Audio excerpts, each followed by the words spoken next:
نحمدہ ونصلی علی رسولہ الکریم اما بعد فاعوذ باللہ من الشیطان الرجیم بسم اللہ الرحمن الرحیم۔ کروڑوں درود و سلام اس ہستی بابرکات کے نام جو وجہ تحلیق کائنات ہے، کروڑوں درود و سلام اہل بیت کے نام جو وجہ بقائے دین کائنات ہے۔ اللہم صلی علی محمد وعلی آل محمد واصحاب محمد مبارک وسلم علیہ۔ معراج القرآن میں اصغر بیگ ایڈوکیٹ کی طرف سے آپ سب کو خوش آمدید۔ آج کا عنوان ہے ایاک نعبد و ایاک نستعین۔ یہ آیت کریمہ سورۃ فاتحہ کی آیت نمبر 4 ہے۔ اس آیت کریمہ کا ترجمہ اور معنی و مفہوم سمجھنے کے لیے سورۃ فاتحہ کا معنی و مفہوم اور ترجمہ سمجھنا بہت ضروری ہے۔ الحمدللہ رب العالمین، تمام تعریفیں اللہ کے لیے جو سارے جہانوں کا پالنے والا ہے، جو رب العالمین ہے۔ سب تعریفیں بیان کرنے کے لیے سورۃ فاتحہ میں اللہ تعالیٰ کی 3 غالب ترین صفات کا ذکر کیا گیا ہے۔ ایک رب العالمین، تمام جہانوں کا پالنے والا، تمام جہانوں کا رازق، تمام جہانوں کا رب۔ دوسری الرحمن الرحیم، الرحیم بہت بڑا رحم کرنے والا، نہایت مہربان۔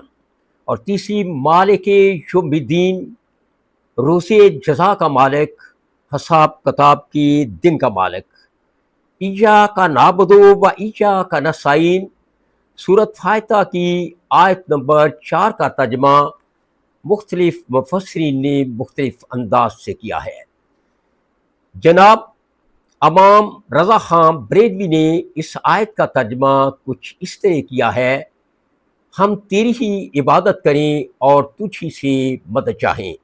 جبکہ سید ابو الاعلیٰ مودودی نے اس آیت کا ترجمہ اس طرح کیا ہے: ہم تیری ہی عبادت کرتے ہیں اور تجھ سے ہی مدد مانگتے ہیں۔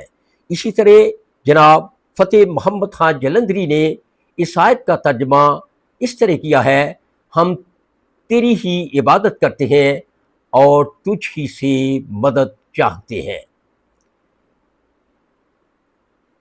اگر اس آیت کا ترجمہ مولانا مودودی اور فتح محمد خان جلندری کے کیے گئے ترجمے کے مطابق یہ تسلیم کر لیں کہ ہم تیری ہی عبادت کرتے ہیں اور تجھ ہی سے مدد مانگتے ہیں، تو پھر اہدنا الصراط المستقیم، ہمیں سیدھے راستے پر جگا۔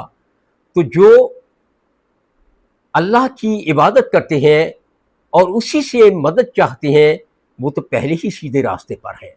تو پھر یہ کہنے کی شاید چندہ ضرور نہ ہوتی کہ ہمیں سیدھے راستے پر چلا۔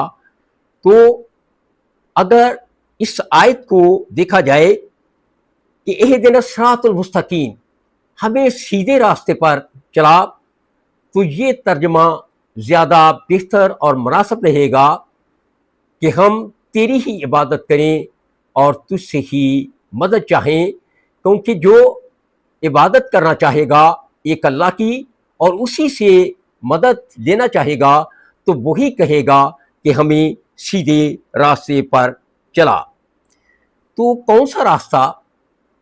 مومنی نے یہ نہیں کہا کہ اس راستے پر چلا اے اللہ جو تیرا راستہ ہے، جو تیرے محبوب نبی کا راستہ ہے، بلکہ یہ کہا ہے صراط الذین انعمت علیہم، ان لوگوں کے راستے پر جن پر تو نے انعامات کیے، غیر المغضوب علیہم ولا الضالین، اور ان کے راستے پر نہیں جن پر تیرا غضب ہوا اور جو گمراہ ہے۔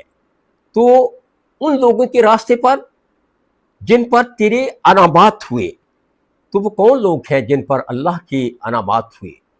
وہی لوگ ہیں جو اللہ کے بتائے ہوئے راستے پر چلتے ہیں، جو اللہ کی رضا کی خاطر اپنی رضا کو قربان کر دیتے ہیں، جو زندگی کے ہر شعبے میں اللہ کے احکامات کو مانتے ہیں، چاہے اس شعبے کا تعلق ذہنی اور اخلاقی پہلو سے ہو، چاہے اس شعبے کا تعلق معاشرتی پہلو سے ہو، چاہے اس شعبے کا تعلق اقتصادی اور معاشی پہلو سے ہو، چاہے اس شعبے کا تعلق ملکی اور بین الاقوامی امور سے ہو، وہ ہر شعبے میں، ہر کام میں اللہ کی رضا کو مد نظر رکھتے ہیں.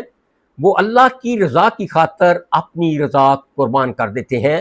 وہ اللہ کے دین کی اشاعت کے لیے ہر قسم کی قربانی دینے کے لیے تیار رہتے ہیں. اور وہی لوگ ہیں کہ جن پر اللہ تعالیٰ کی ذات برکات نے انعامات کیے ہیں.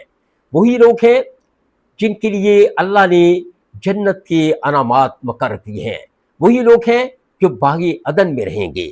وہی لوگ ہیں جن کے لیے خیر کی خیر ہے. وہی لوگ ہیں جن سے اللہ راضی ہوا ہے اور وہ اللہ سے راضی ہو گئے ہیں. سورۃ البینہ آیت نمبر 7 اور 8 میں ارشاد خداوندی ہے، ان الذین آمنوا وعملوا الصالحات اولئک ہم خیر البریۃ جزاؤہم عند ربہم جنات عدن تجری من تحت الانہار خالدین فیہا ابدا رضی اللہ عنہم ورضوا عنہ ذالک لمن خشی ربہ. بے شک جو ایمان لائے اور اچھے کام کیے وہی تمام مخلوق میں بہتر ہے. ان کا صلہ ان کے رب کے پاس جنت عدن ہے جن کے نیچے نہریں بہہ رہی ہیں. وہ اس میں ہمیشہ رہیں گے. اللہ ان سے راضی اور وہ اللہ سے راضی. یہ اس لیے کہ وہ اپنے رب سے ڈرے. اس لیے کسی کو بھی اللہ کے رسول، اہل بیت، صحابہ رسول، اولیاء کرام، بزرگان دین کے خلاف بات کرنے، گستاخانہ لہجہ اختیار کرنے سے پہلے 1000 بار سوچنا چاہیے کہ ایسا کرنے سے کہیں وہ دائرہ اسلام سے خارج تو نہیں ہو رہے، کہیں وہ گستاخ اور بے ادب لوگوں کے زمرے میں فالتو نہیں کر رہے. کیونکہ بے ادب بے نصیب اور با ادب با نصیب. اللہ ہمیں با ادب رکھے. وما علینا الا البلاغ.